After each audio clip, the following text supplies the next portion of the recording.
Good evening to everybody. Candidate one, can you hear me, please? Loud and clear.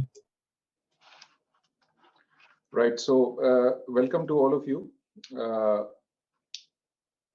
Today, what we are going to cover is CT brain and MRI brain, as well as the vascular anatomy of brain. So, just a disclaimer that any recordings or sharing it are not allowed. So how we are going to proceed today is that three of us are going to go through this session as a team. So first of all, I'm going to go through an overview of CT brain. Then MRI brain will be in two parts. Initially, Donna is going to cover whole of the MR, and I'm going to repeat the salient features once again. This will be followed by a small quiz from the part which we too would have covered. This will be followed about 8:15 or so, that's the plan. Saqib will take over and he will go through the intracranial arteries and veins. Please remember that base of skull, IAM, and the cranial nerves, etc. we are going to cover next time. So we will introduce them, but the details will be done next time. So what is the theme of the day? Theme of the day is repetition, repetition, repetition. So you will see the same things being repeated again and again. And the idea is that today, after the end of this session, you would have remembered something. And my advice is that tomorrow you should open your packs and sit with a study partner and go through the anatomy of CT and MR in real time to consolidate what you are going to learn today. My first session is going to be what I call you need to learn to walk. So initially we'll keep it slightly global, and then we'll go into more details. So in the MR sessions. My top tip of the day is, and this tip holds true for your career as a radiologist, think in planes. So planes are extremely important, and you have to orient yourself. You know, the axial plane is the king plane for us as radiologists. We know that. There are certain parts of anatomy which are not visualized on axial plane. We know that. Things like corpus callosum, for example, is not very well seen on an axial plane. But having said that, in the exams also, examiners initially at times show you an plane which is on which a pathology is difficult to see. A corpus callosum agenesis on a sagittal plane, nobody is going to show you in the exam. They will always show you in an axial plane. And my experience from feedback says that many a times, even things like pituitary gland and things like that, the examiners initially show you an axial plane. So you have to think axial, and you have to relate it with a sagittal and coronal. So this is a sort of a habit or a quality which all radiologists should have. And this is particularly true with brain, particularly true with head and neck, where things are very small, anatomically speaking. So the brain part, to make it simple, I have divided it into 6 levels. So these are the levels which, if you master them, you master sort of the CT anatomy. And the levels, which are important levels, include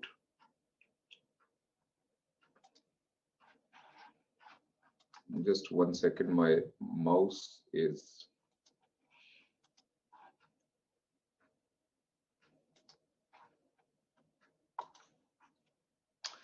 so these are the 6 levels, and I'm going to go through these 6 levels. So level 1 is medulla. If you see here, it is passing through this part of anatomy. Level 2 is pons. Level 3 is midbrain. Level 4 is basal ganglia. Level 5 is body of lateral ventricle. Level 6 is centrum semiovale, which is superior to the level of the ventricles. So that is also known as corona radiata. So these are the levels on which you have to orient yourselves. So before we start, let's do as a trial a quiz. So I am going to show you a level 3 brain, which is midbrain. So I've already told you it is midbrain level, but of course in the exam you have to diagnose it or infer it yourself. So this is the midbrain level. Now the chat box is open and I'll give you just 5 seconds for each. The method is that there are multiple things written there. And after 5 seconds, I will ask you the next number, next number, next number, and then I'll change the slide and the answers will be there. So, okay, number 1.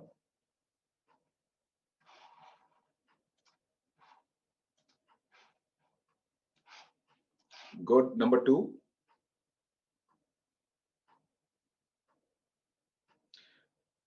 Number 3.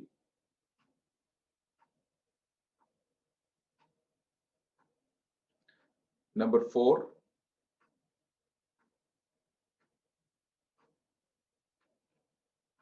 Number 5.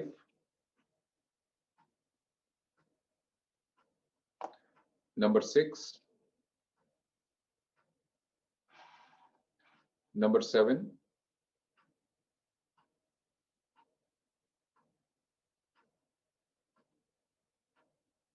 So number 7, please.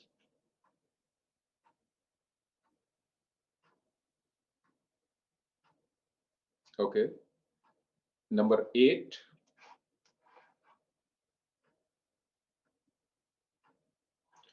Number 9.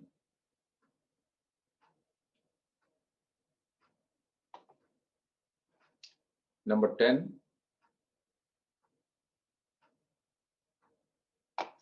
Number 11.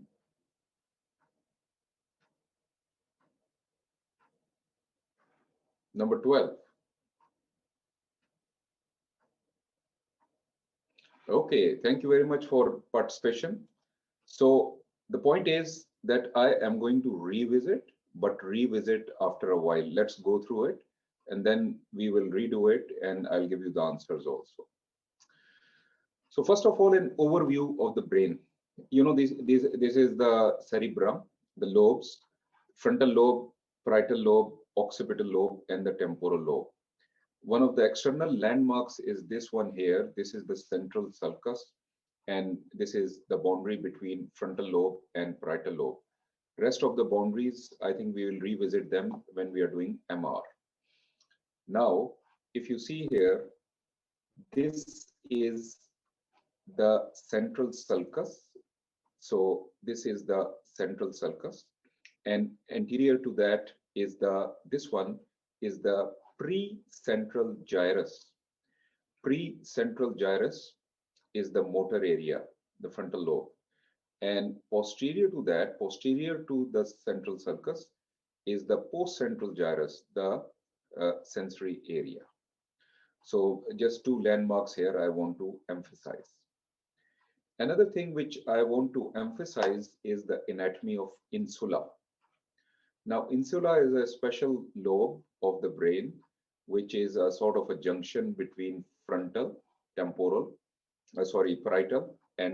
lobe. And the frontal, parietal, and temporal opercula, they actually overhang it. So it is sitting deep to the sylvian fissure. And if you use a retractor, suppose you had a gross model, anatomy model, so this is how you are going to see it. So this is the insula. So I'm going to just show you anatomy, which is relevant anatomy, and we'll build on that. Now, this is the midline sagittal section through the skull. and this anatomy is very important to remember. In this is all what we call base of skull, and we are going to learn base of skull next time. What is the relevant point? Relevant point is this pituitary, the sella, and the bony anatomy around the sella. Now, there is a bone here in the midline, which is known as clivus. So one point to remember is that clivus is made up of two bones. One is this occipital bone. Second one is the sphenoid bone. And there is a synchondrosis here. In a child, there will be a lucent line here. So the sella and the anatomy around the sella mostly is made up of sphenoid bone. The relevant point is this part of the bone is the anterior clinoid process. This is the posterior clinoid process. This thing is the dorsum celli. This is the floor of the celli. There are other things which I am going to skip. But point to remember is that just under the sella is the sphenoid sinus. So that will be a landmark. Now, if you stretch your imagination, you can think that the brain stem is sitting here. So anterior to that will be clivus. And, it all depends how the slice is oriented. It might go through like this. So it will go through the sphenoid sinus. If it goes through like this, it will go through the posterior or anterior clinoid process. So this is the pituitary fossa once again. And now look at this diagram. Now this is the brain stem, the midbrain, the pons, and the medulla. And this slice is going through the pituitary gland. So this is the bony anatomy, which we have already covered. And this is on an X-ray. And per se, this also can come in your exam. So I'm not going to go through the details of plain X-rays in this session, but please remember they can come and you have to revise them from an atlas. Anatomy does not change, may it be a CT or an MR, but modality they can change. So this is the posterior clinoid process. This is the dorsum celli. This is the sphenoid sinus. This is the clivus, and this is the anterior clinoid process. Same anatomy. Now, very busy diagram, but this is a key diagram for you to remember. These are the midline structures, and this is the midbrain, this is the pons, and this is the medulla. And superiorly, this is the corpus callosum. So the corpus callosum has got anteriorly, this is rostrum, this is genu, this is body, and this is splenium of corpus callosum. Another very important reference point here is the pineal gland. Now, this thing here is the pineal gland.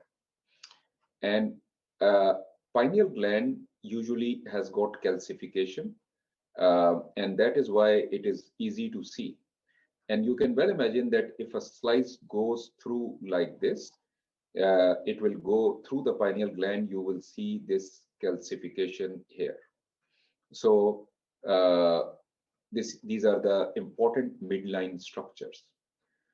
To add to that is some commissures. So please remember that in the brain, there are white matter tracts, and the tracts which communicate right and left, which are communicating between right and left, they are known as commissural fibers. So corpus callosum is one of them, but this one, anterior commissure here and posterior commissure here, are important points which we will see on MR and even on at times on CT. And this is pineal gland. Superior to that is habenular commissure. So anterior commissure and posterior commissure, you must remember it. Of course, we have got dura, which is adherent to the bone of the skull. And within the dura is the dural venous sinuses. So within the folds of the fox. So fox has got this shape. Anteriorly, it is attached here with the crista galli of the ethmoid bone. It goes posteriorly like this, and then it makes a tent over the cerebellum. So the sagittal sinus, now this is the superior sagittal sinus, and this is the inferior sagittal sinus. This is the straight sinus. They join all together at this point. So this is the the tentorium cerebelli, which is the roof of the posterior fossa, the cerebellum, and you can see that this transverse sinus goes here and this transverse sinus goes here. Key thing to remember are the ventricles. We know that we have got two lateral ventricles. The parts of lateral ventricle include the frontal horn, the body, and the atrium here. And this is the occipital horn, and this is the temporal horn. The CSF goes from the lateral ventricles through the foramen of Monro into the third ventricle. And from the third ventricle, it passes into the aqueduct through the midbrain into the fourth ventricle. And from there, it passes into the basal cisterns through a central foramen, which is foramen of Magendie, and there are two lateral foramen, which are foramen of Luschka. So this diagram tells us the flow of the CSF, and key point is that from the third ventricle, it goes into fourth, and from there into the CSFs, basal CSF spaces. So the inferior end is in continuity with the central canal of the spinal cord, also goes around the spinal cord canal. More importantly, CSF spaces, the CSF goes along the cerebellum from the basal cisterns all the way up here and ultimately is absorbed into the superior sagittal sinus or the other sinuses through arachnoid villi. Now, this is a key slide for you to remember, and this is the cisterns of the brain.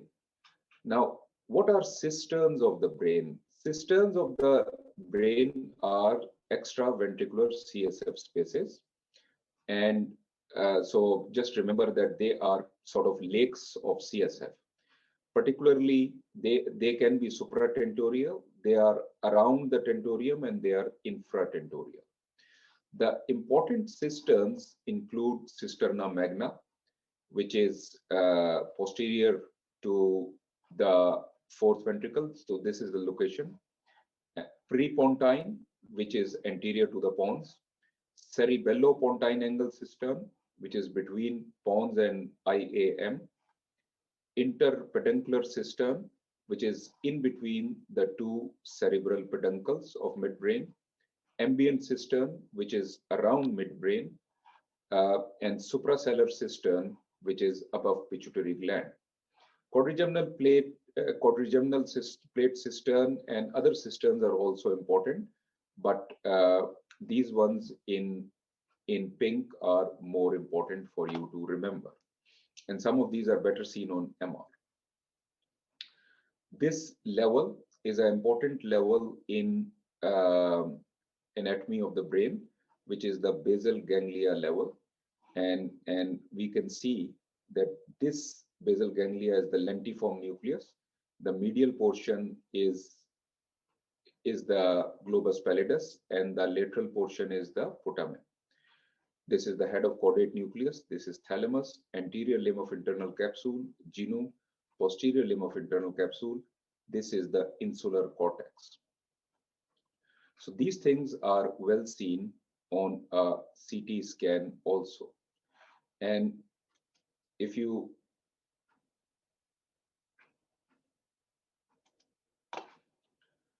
see it here, so this thing here is the lentiform nucleus. This is the anterior limb of internal capsule. This is the genu, and this is the posterior limb. Point to remember is that gray matter is slightly denser as compared to white matter on CT scan. So if you see this gray matter, it is slightly high density as compared to the white matter. Similarly, the basal ganglia, which is the deep gray matter, is slightly high density as compared to white matter. So this is why it is visible slightly lighter or whiter. So this is the head of caudate nucleus. And this, of course, is the thalamus. And this thing here is the insula. So at this level, if you see, you can see calcification here, and this is the pineal gland. So we'll come back to this level. This is our level 4. Now, before we go to the various slices, I want you to have a clear-cut idea about the concept.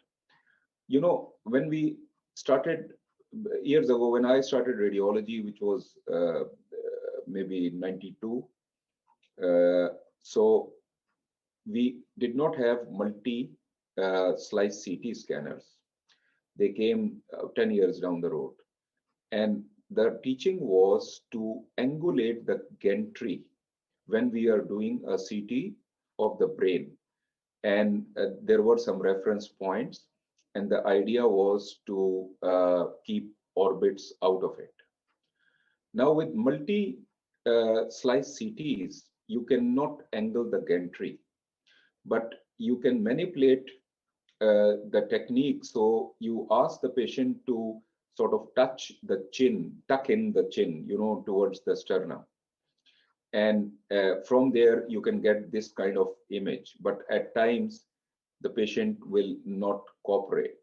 So basically, if you start seeing the CT scans in your department, you will see subtle differences in the orientation. And the orientation is for the reason which I have explained to you. Patients cannot cooperate, and standardization is very difficult. For example, look at this slice. This slice is going through the pons, and then it passes superior to the pituitary. So, but look at this one.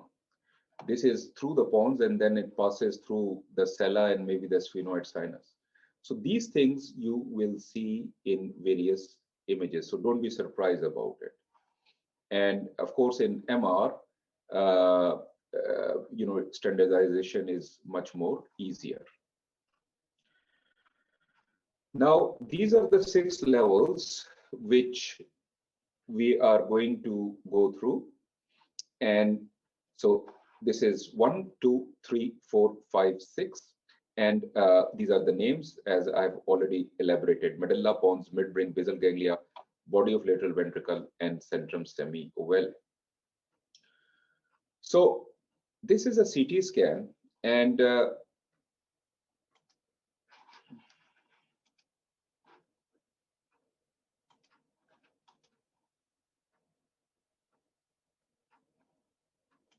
so on this CT scan, first of all, let's orient ourselves. So this is an axial slice, axial sequence through the whole brain. So first of all, let's orient ourselves, and we will see where we are. So if you see here, we are actually at the level of, you can see the dens here. So we are at the level of the cervical spine. In all CT scans, you will not see this. It all depends how the radiographers, when they were scanning at times, they might include it. So you can see, look at the shape of this thing. This is the spinal cord. So as we go up, just concentrate on this shape. As we go up, now you can see that the shape has changed. So I go back. This was the cord. As I'm coming up, look at the shape, and it has changed. There is a lot of artifact in this region. Please remember, there will be artifact in this region, usually because of dense petrous temporal bone, which is very dense. So this is quite usual to happen. Now,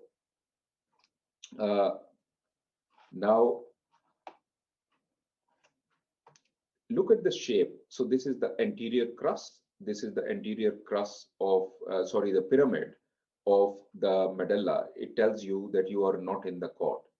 Just concentrate here, and we are going superiorly, and we are at the junction of pons and medulla.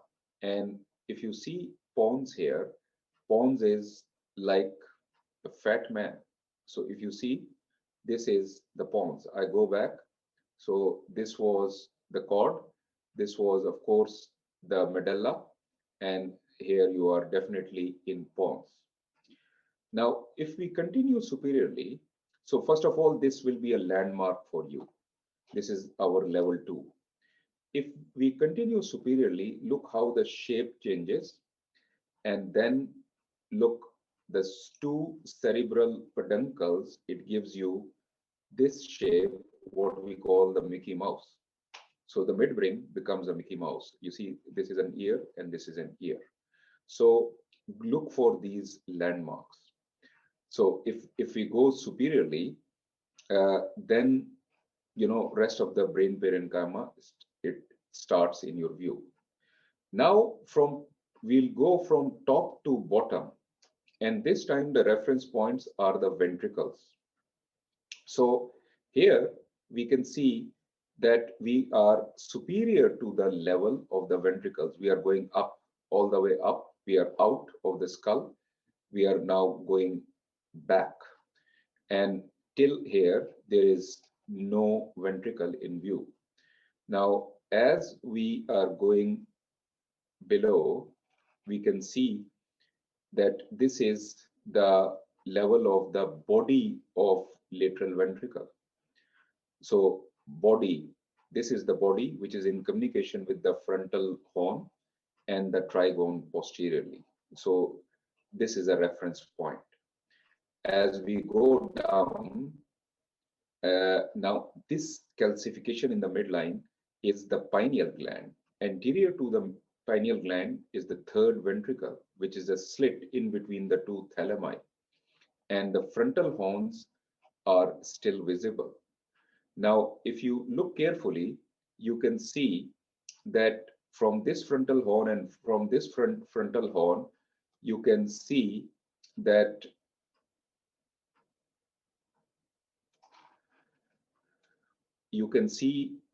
CSF is, there is a foramen of Monro, from where the CSF goes into the third ventricle. Now, posteriorly, at this level are the atria or the atrium of the lateral ventricle. And this is the occipital horn, which is not visible in each and every case because it is tight and it is surrounded by parenchyma, might not be visible. So we go further down, and you can see that this third ventricle then becomes, at this point, you can see that there is a aqueduct here. So this is the midbrain, and then this is the apex of the fourth ventricle, and ultimately we are in the fourth ventricle. So, and then the fourth ventricle is finishing. So you can see the foramen of Luschka here. Now, the third reference point, so initially the reference points were medulla, pons, and the midbrain, the Mickey Mouse. Then we took help from the lateral ventricles. So with around these reference points, we can develop our basic anatomy. Okay, so now what we'll do is that we are going to just follow it superiorly and see the anatomy at each and every level. As I pointed out, that this is the spinal cord, the medulla is here, and now this is the cerebellar hemisphere. This portion here and this portion here is the tonsils. Please remember that tonsils are the inferior-most portion of the cerebellum, and that is why there is a concept of tonsillar herniation, which can happen. So these are the tonsils. In the midline is the vermis. in the midline is the vermis. So the anatomy of cerebellum, if you want to keep it simple, in the midline is vermis, right cerebellar hemisphere, left cerebellar hemispheres. There are other names which we are going to learn later on, but tonsils is the inferior most which you have to remember. Now, as we go superiorly at the level of the pons, now this is the pons. You can see that this is the pons. So this is the fourth ventricle. This is the right cerebellar hemisphere, the left cerebral hemispheres. The connection between the pons and the cerebellum, this connection is known as middle cerebral peduncle. This is the middle cerebral peduncle. There are three peduncles. The connection between the cerebral hemisphere and medulla is the inferior cerebral peduncle, not very well seen on imaging. There is a superior cerebral peduncle, which is connection between cerebellum and the midbrain. It can be seen on high resolution MRs, not usually seen on CT. Anterior to that is this CSF space. This is a basal cistern. This is the prepontine cistern, and you can see the basilar artery sitting inside. This is the cerebellopontine angle cistern.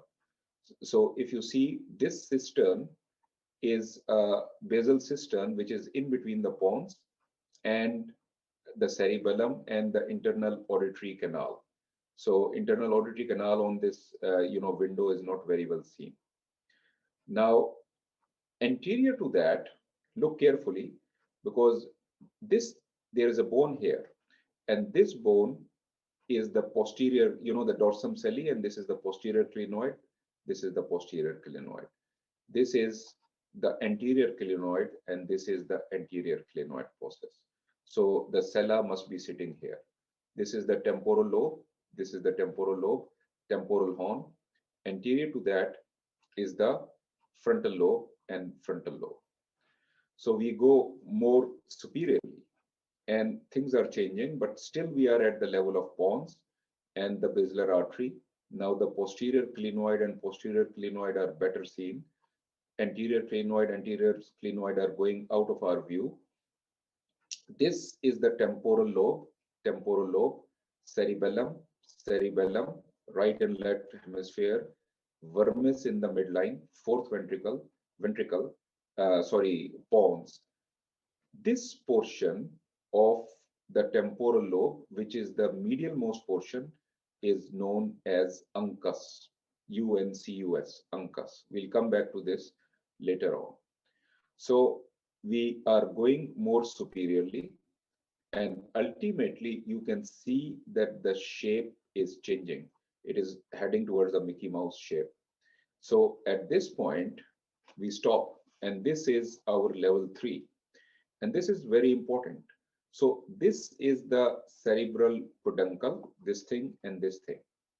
And on the other hand, whole of it is midbrain. And the CSF space in between this peduncle and this peduncle, this thing here, is the interpeduncular cistern.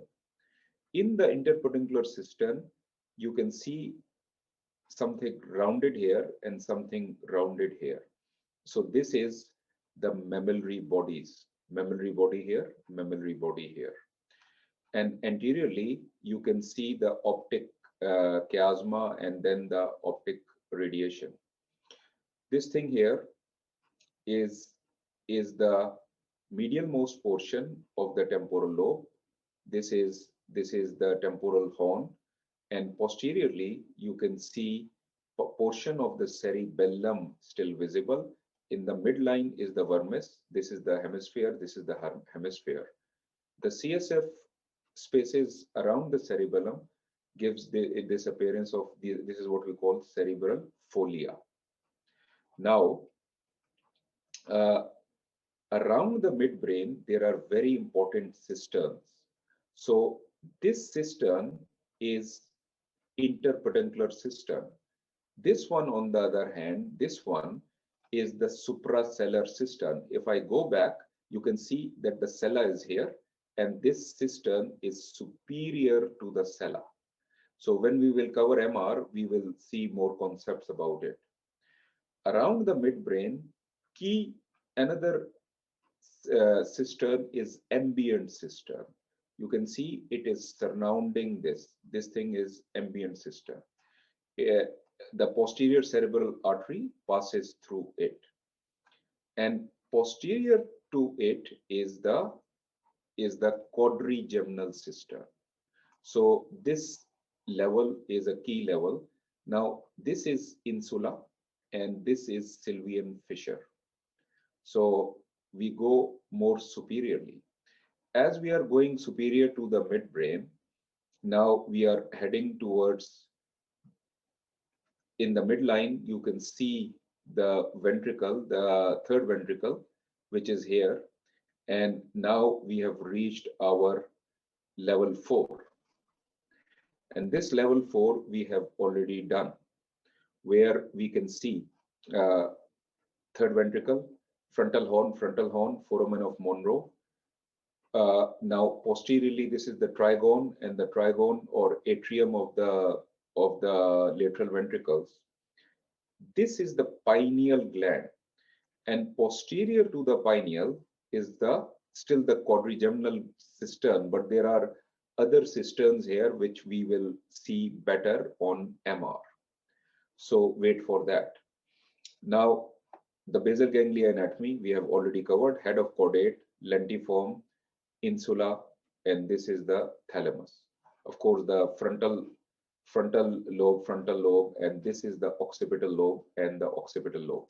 Posteriorly, if you see here, this is the superior sagittal sinus, and this thing here is falx. Please remember that calcification of falx is a normal occurrence, so it can happen normally. Thalamus still visible, and we are going more superior. Now we are at the level 5, and in level 5 we have got this thing here is the septum pellucidum, frontal horn, and the atrium and the body. So now we will go more superiorly, and as we go more superiorly, this is the level 6. Here only white matter can be seen right and left. This is what is known as centrum semi-ovale, also known as corona radiata, so the same word. These are white matter tracts which are passing from the cortex into the corpus callosum. Now, in this, we have got a central sulcus. So this is the central sulcus. Anterior to the central sulcus, from here to here, is the frontal lobe. Posterior to that is the parietal lobe.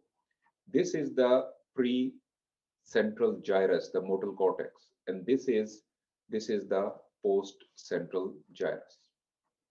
So as we go superiorly, same part of anatomy, you can see if you follow the dural venous sinus, superior sagittal sinus, it goes all the way because this is the falx. So you can imagine that it must be here. It is flowing through it. So this was our brain anatomy, and now a quick quiz, and with that I will hand over to then Donna. So first of all, a quick quiz just to consolidate of what we have learned till now, and so I'll show you the 6 levels, and I will give you 5 seconds on various levels, and this time I'm going to give you the answers in the next slide also. So please test yourself. Okay, so we are going through level 1, which is the medulla. Okay, so number 1,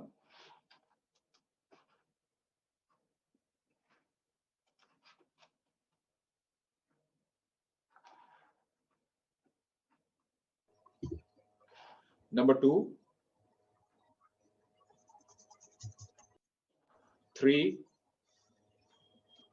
4, 5, 6, 7.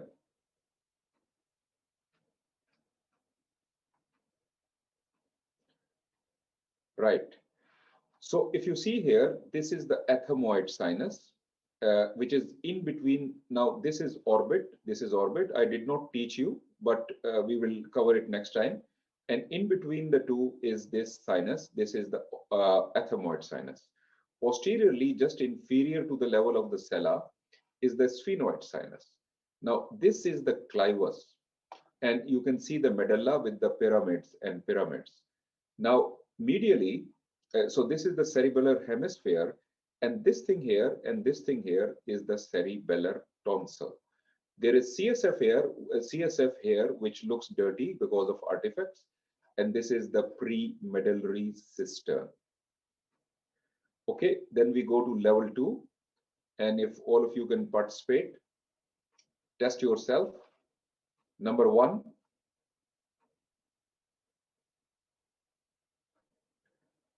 good. Number 2,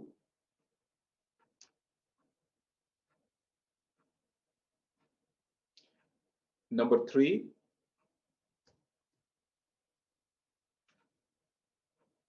number 4,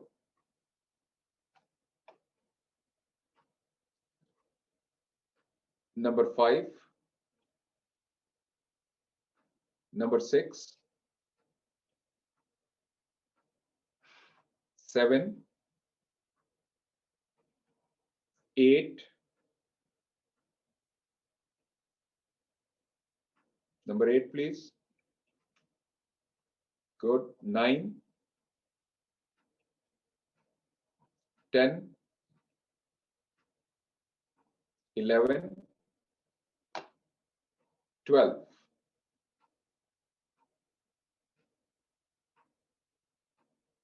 Okay, so these are the answers. The frontal lobe here, of course, this is the pituitary fossa, so the posterior clinoid process, the anterior and anterior clinoid process. Temporal horn is here, basilar artery, fourth ventricle, cerebellar vermis. So whatever is in midline is vermis. This is the cerebellar hemisphere. This is pons, this is cerebellar hemisphere. In between the two is the middle cerebral peduncle, and prepontine cistern and the temporal lobe. Well done, good.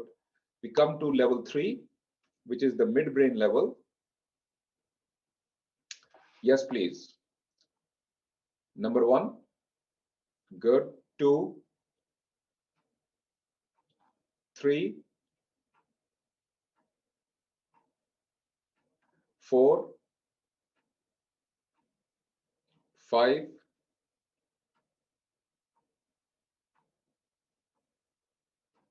6, 7, 8, 9, 10, 11, 12.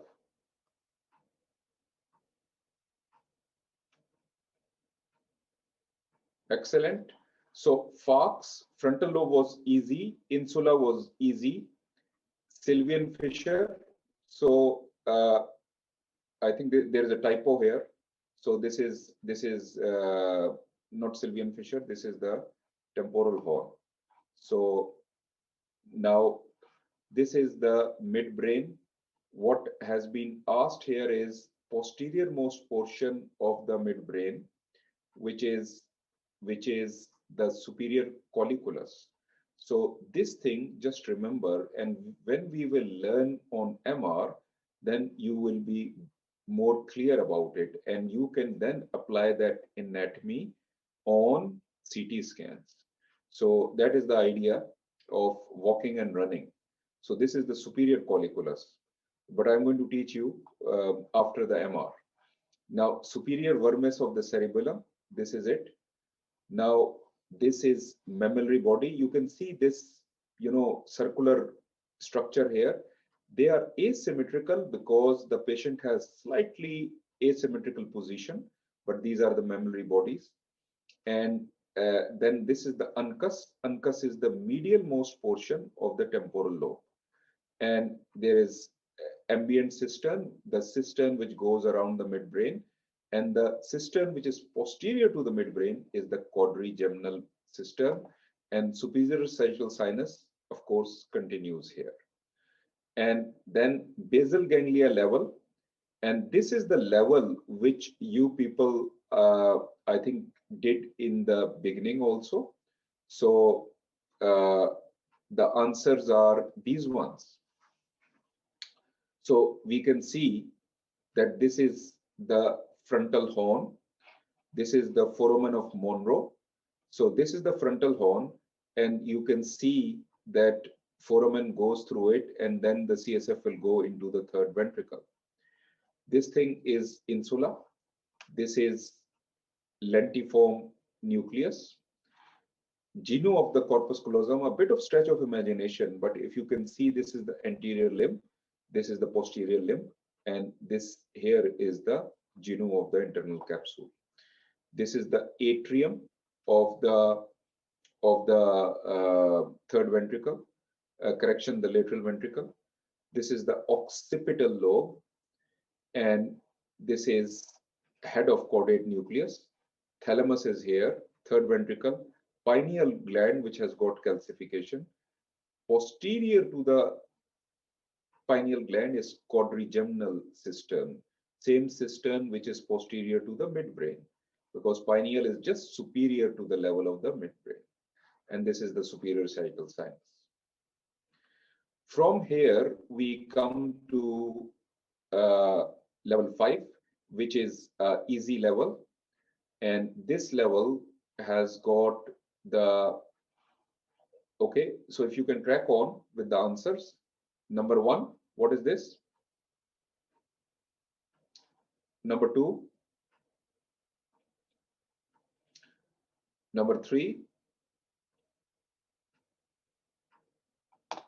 number 4, number 5,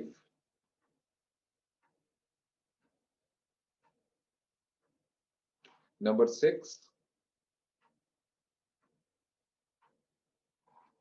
number 7. So if you see here, this is the level of the body of the lateral ventricle. In the center is the septum pellucidum, frontal horn, and the atrium. So in between these two is the splenium of corpus callosum.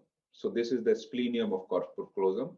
This is the parietal lobe, and this is the superior sagittal sinus. And the final level is level 6, which is the level of the centrum semiovale or corona radiata, whatever you want to say.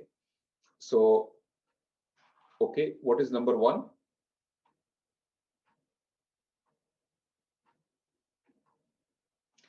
Number 2, I want you to name the gyrus here. Number 3, number 4, I want you to name the lobe, number 5. Number 6,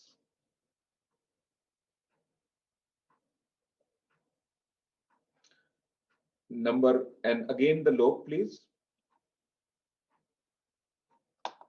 And number 8. Excellent. So the answers are Fox. This was Fox. This is the pre-central gyrus. This is the central sulcus.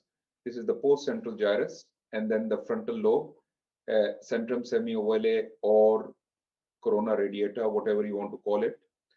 And occipital, can it be occipital lobe? I believe there is a typo there. Sorry for that. So this has to be the parietal lobe. Please remember that occipital lobe will be down at this level. This is occipital. Up here cannot be the occipital lobe. So apologies for this. This is parietal lobe. Now this is superior sagittal sinus. Okay, fine. So with that, I hand you over to Donna, and I just remembered that I have to make Donna as a co-host.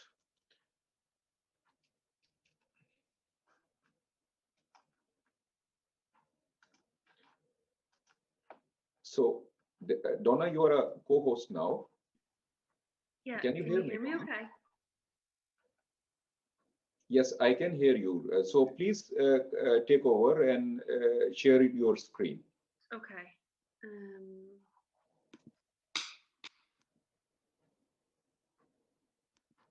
So Donna, after 5 minutes or maybe 7-8 minutes, wherever it suits you, give them a 5-minute break. But right now we crack on.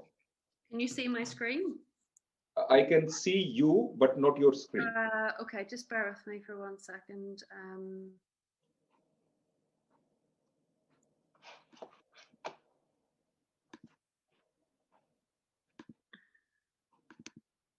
Can you see this? Yes, please. Okay. And just let me know if there's any technical issues with the internet, but hopefully it should be okay. For me, it is fine. Okay. So, so my name's Donna McClelland. I'm an ST4 radiology registrar, currently working in Northern Ireland.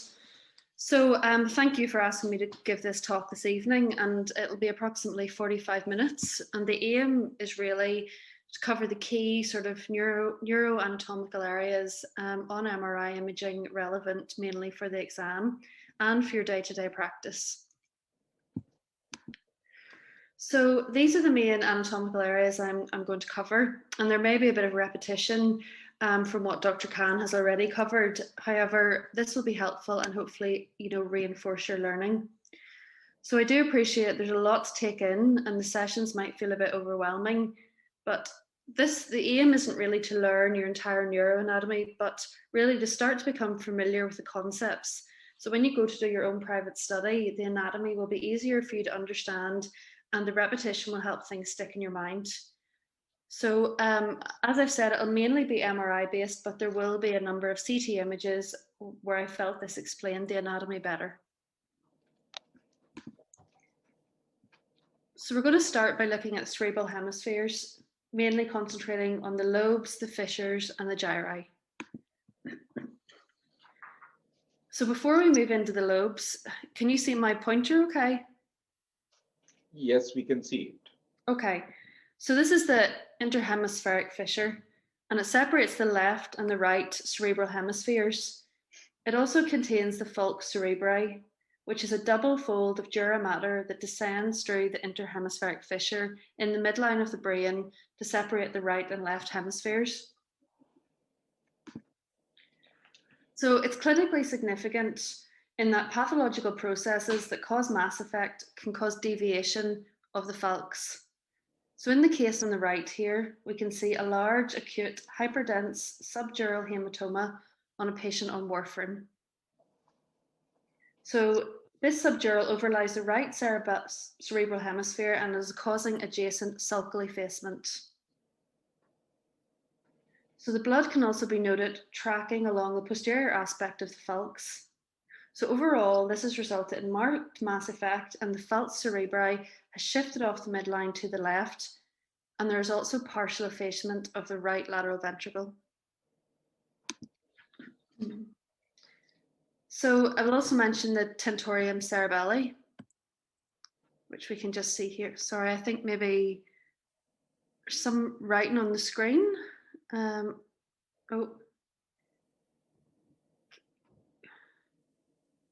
Okay, I think it's gone now. Okay, so tentorium cerebelli is the second largest dural fold after the falx, and it lies in a more horizontal position, as we can see here. So it divides the cranial cavity into the supratentorial compartment and the infratentorial compartment. So the middle and right far images demonstrate the importance of reviewing a CT brain scan on multiple planes and on subdural windows, particularly in the context of head injury or in a patient on anticoagulation. So looking at it in these different planes helps us detect subtle subdural hemorrhages lying along the falx. You can see this hyperdensity here, and along the tentorium. And we can also appreciate the subdural lying along the tentorium cerebelli in this sagittal image. So this is a quick diagrammatic revision of the lobes of the brain. So we can see the frontal lobe in red. The central sulcus divides the frontal lobe from the parietal lobe. And with the temporal lobe in green here, and the purple is the occipital lobe postero-inferiorly. So now moving on to an axial MRI flare image. So anteriorly again, we can see the frontal lobe here in red, and posteriorly this is the parietal lobe. And as Dr. Khan already touched on, this is what we call the central sulcus, and it's been referred to as an inverted omega shape. So we have the central sulcus, and anterior to this, we have the precentral gyrus, which is the motor strip, and we have the postcentral gyrus, which is the somatosensory strip. So the central sulcus, as we said, is a very important landmark for both anatomical and functional neuroanatomy. So there's a number of landmarks and signs that have been identified as being variably useful in identifying the central sulcus on cross-sectional imaging. So not all signs are present in any given patient, but in practice, one should use as many as possible to identify the central sulcus. And there's a useful Radiopedia page which details this further. And just to show you on these sort of diagrammatic illustrations, central sulcus, precentral motor strip, and postcentral somatosensory strip. So as previously mentioned, it is the inverted omega sign, and just if anybody isn't sure what that is, it's this sort of shape here, and it can be helpful to identify the central sulcus. So the frontal lobe in turn can be divided into the superior frontal gyrus, the middle frontal gyrus, and the inferior frontal gyrus. And if we just look at the inferior frontal gyrus, it has been known to have a characteristic M shape, and it alone can be further divided into the pars opercularis, triangularis, and orbitalis. And I find this easy to remember if you think the orbit is up here. So the orbitalis lies closest to where the orbit is. And then the one that's triangular shape is triangularis. And then the more posterior one is opercularis. So opercularis, triangularis, and orbitalis. So now looking at this, the frontal lobe on an MRI coronal image. So we know we're at the level of the frontal lobe because we can see the extraconal muscles of the orbit here. So that tells us we're anterior in the brain. So we have a superior frontal gyrus, middle frontal gyrus, and inferior frontal gyrus. And again, looking at the inferior frontal gyrus closely. So this is the opercularis, triangularis, and orbitalis.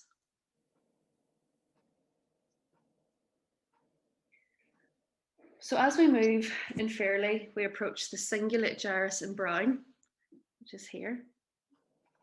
So in the image on the right, the cingulate gyrus is the yellow curved fold formed by the medial surface of the cerebral hemispheres, just here, and it lies superior to the corpus callosum.